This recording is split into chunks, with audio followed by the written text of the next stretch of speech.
Jaime from Inky and Scrappy, sharing with you today a sweet trick-or-treating bat card featuring Lawn Fawn's Fangtastic Friends bat set. And I think this is the last one in my Fangtastic Friends stamp set series. I've already colored and brother scan and cut my images out.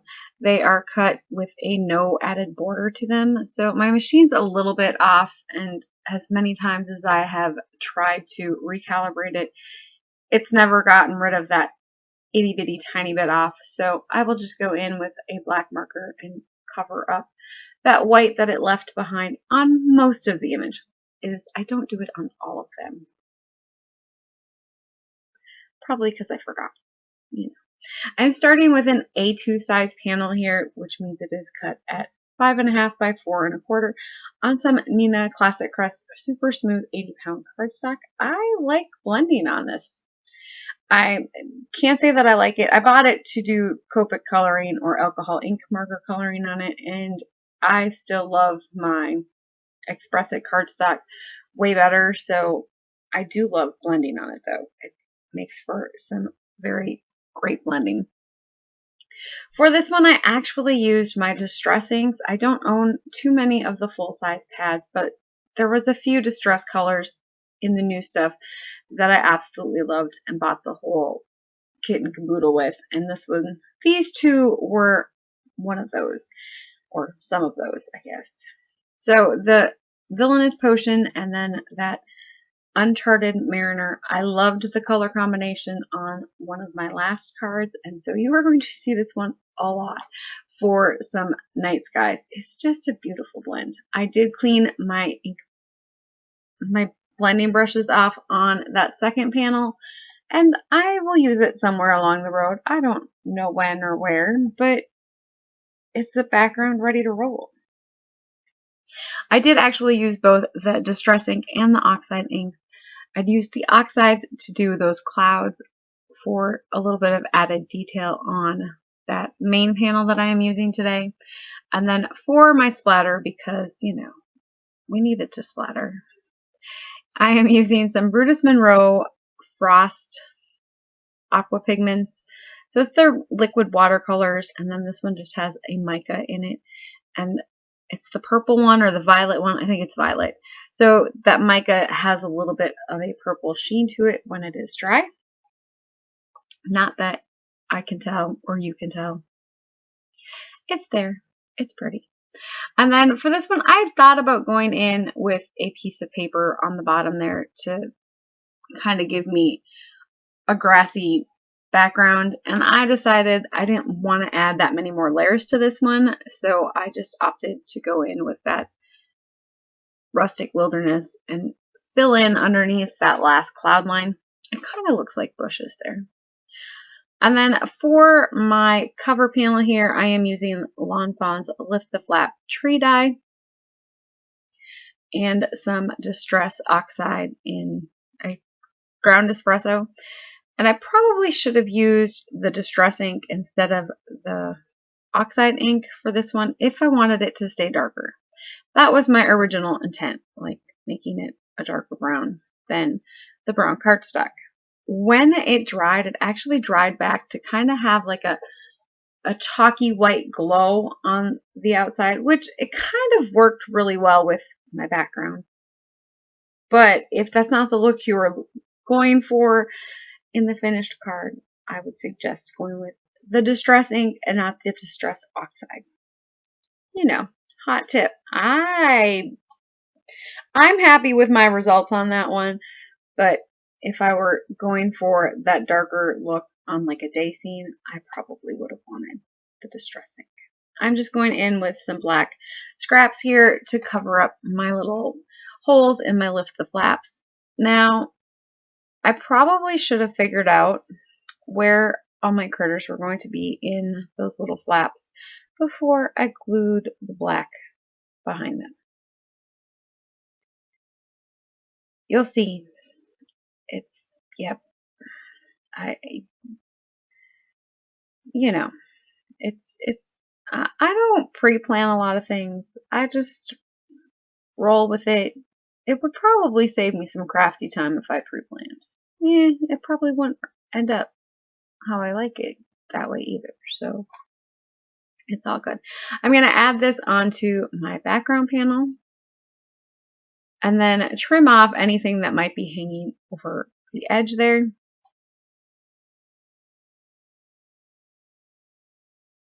And then I'm going to work on adding the rest of my images. I hadn't really figured out how I was going to do the rest of my card. I just knew I wanted to put the bats inside of the lift the flap trees. I thought they would be cute. And so I did have the branches already colored and cut out. And so I thought it would be fun to add them on top of the branch or on top of the trees, just to give another layer of dimension in there. And I'm just going around them with that black Copic marker to cover up all of the white that was still there from the Brother Scannicut. So as I kind of figure out how this is going to go and how it's going to look, yes, see, this is where I probably should have glued those behind there before. So we have been super busy around here. It is harvest season in full swing. I'm hoping that the rain holds off next week until later in the week, so we have everything, at least corn-wise, out of the field. I don't know if we will have all the, because we dairy farm, we use, or animal agriculture, we use all of the corn stock, be it chopping the whole thing up when it's green and making silage out of it, which is kind of like, I guess, kimchi for cows, if, you know, it's good for their gut, to chop it green, feed quality, all of those things. And so we do that. We start that end of August, September, depending upon the year. This year, I think we did a little bit end of August, beginning of September, and then the majority of it was that beginning to middle of September, and then now we're doing the dry corn. So this corn will go, we'll dry it down, so it's, you don't want it to be above, I think you can't sell it if it's above 15%, you get docked moisture wise. So we take it out and then we dry it down so it's at that 15% moisture or less. So this corn would be like the corn that they use to make your cornflakes or cornmeal, not sweet corn. That's a different type of corn. So anyways, we're currently collecting those little kernels from the cobs, and then what's left in the field is the corn stalk, and that I'm the lucky person who gets to chop a lot of that up. My kids have helped greatly this year. But so then I sit in the tractor and chop that up with a stalk chopper, and then we come and we rake it, and then we get it into big bales, and then we use it as bedding and stuff, and put it back on the field after the cows use it as bedding. So it's all a process. That's your farm education for this week. Yeah. So I've been busy. I've been in the tractor, and I can't get much done when I'm in the tractor. I listen to the machine work, make sure nothing's going wrong, maybe have the radio playing, enjoy the lovely scenery that is a cornfield. And if you saw my last video, you'll understand the irony in that one. Yeah. So anyways, back to the card. For the sentiment, I did stop putting the card together to make my sentiment because I wasn't exactly sure how it was going to fit with all of my bats that I wanted to add onto the front of the card. And so I needed to make sure that I had proper placement or an area for it. And then I did take out that stamp set right there. I want to say it's Costume Friends, but I don't think I'm right. I'll list it below in the description box. So I took out the candy pieces from that one, and I wanted to coordinate those with the colors that I used for my background. So I'm taking out those Uncharted Mariner and I can't think today, and Villainous Potion colors that I had already previously done with my Copic, or not my Copics, with my Ohuhus. And then I'm just going to do a blend on the Happy Halloween. And then I will also color in all of my candy pieces here. And when I say this blend, or these colors coordinate with those ink colors. I'm not lying, you'll see. I was like, oh, I probably should have put the other color in the little spiders. I think I put them in its hands. So yeah, I'm like, I probably should have done the opposite color. It really blends in very well with the background. So I'm just doing some simple coloring, sticking with mostly, I think I picked out one of each marker and then I just did a double layer to give a little bit more depth and dimension to it. So you can do these blends with just one marker. If you let it dry, it'll come back. Or you let it dry and come back and do a second layer, it'll give you a darker look. So if you don't have very many markers, it's okay. You don't need 3 of them or 5 of them to get a similar look. It's all about layering ink and how many, I felt that the white sentiment strip was a little too white, so I did come in with that black blender brush and just kind of dirty it up a little bit. I'm going to bring in some fun foam that I had left over from my card class and use that as my foam adhesive to pop up that sentiment just a little bit. I have a little, that's about the extent of dimension that I have on this card. I wanted it to stay fairly flat, easier to mail, possibly. So, of course, my bat needed to have a king-size candy bar in between his little toes here. It's alright. I had to delete, like 3 minutes of audio because I couldn't decide if it was toes, claws, feet, or hooves. I'm pretty sure bats don't have hooves. You're welcome. So I will add this one on to my card base here.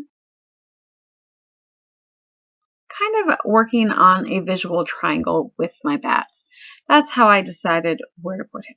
I wasn't sure if I wanted him there or here or the other place. And then to add the candy bar into the little pail, I just cut it off at an angle so it can kind of looks like it's sticking in there without having to cut a hole in my pail. That's already on my card,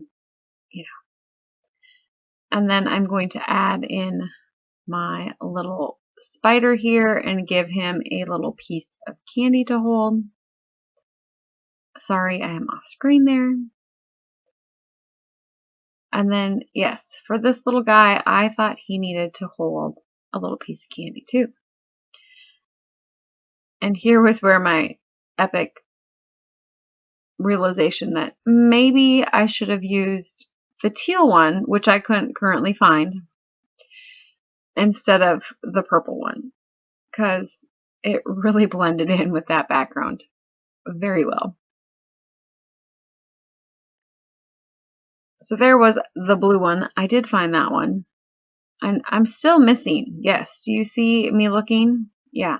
I could not find the other pieces that I had stamped and actually hand cut out right before this. Remember, I added some fun foam to that sentiment strip. Well, they got stuck to the fun foam, and I had kind of decided to just cut the bigger chunks off and save the bigger chunks and kind of get rid of the other stuff because it was all like sticking together. Yeah, they might have stuck to it and then got thrown in the garbage can. And then instead of staying stuck to it, they might have floated down to the bottom of said garbage can. And I might have felt like Oscar the Grouch from Sesame Street, sitting on the floor, digging through the garbage can. I found them way on the bottom. Crisis averted. I didn't have to recolor and cut them off. So I'm going to come in and add a little bit of white to the teeth or the fangs for my bats. And then I'm going to come in with that black jelly roll pen as well and add the little black dots for the eyes. It really does make those eyes pop. And then I did add some glitter sickle or glitter pen. I can't remember it's the Nuvo glitter pen, I do believe, to the little pieces of candy so they stick out a little bit better from that background that little spider is holding. So all of those got glitter. And of course, you know, the little moth in the tree, he was like, I have a whole bowl of candy because I don't want to become bat food. And then I'm going to add some glue onto the back of my panel here, and then I will add that onto my card base. Don't ask me what I was doing there. I'm pretty sure a child came in and distracted me. They do this from time to time. And then I'm going to, yeah, see, it took me so long that my glue dried and I had to re-add glue again. It's how I roll around here. So for my card base for the inside, I decided to use the sentiment from one of Tim Holtz's Halloween sets from last year or the year before. Keep calm and eat candy. That's what the moth is saying in that little, you know, lift the flap. Keep calm, eat some candy. Don't eat me. And then I will add one of the little bats in from the Fangtastic Friends add-on set. Once I pick which color I want to go with. So I will add that bat in there. And that kind of brings the front of the card into the inside of the card.